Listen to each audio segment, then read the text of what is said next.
ভাই বোন যখন একসাথে কথা বলে তখন আল্লাহ তাআলা বলেন এই সময়টাকে থামিয়ে দাও।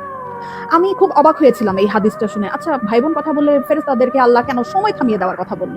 পরে যখন ডিটেইল জানলাম তখন খুব কষ্ট লাগলো। ডিটেইলটা ঠিক এরকম ছিল। ভাই বোনের সাথে এই পৃথিবীর পরে আর কখনোই দেখা হবে না। হাসরের ময়দানে না, আখিরাতে না, কিয়ামতের পরে না, জান্নাতে না, জাহান্নামে না, কোথাও না। বাবা মার সাথে দেখা হওয়ার সম্ভাবনা আছে, স্বামী স্ত্রীর সাথেও দেখা হওয়ার সম্ভাবনা আছে, ছেলে মেয়ের সাথেও দেখা হওয়ার সম্ভাবনা আছে, কিন্তু ভাই বোনের সাথে সম্পর্ক শুধুমাত্র এই পৃথিবী পর্যন্তই।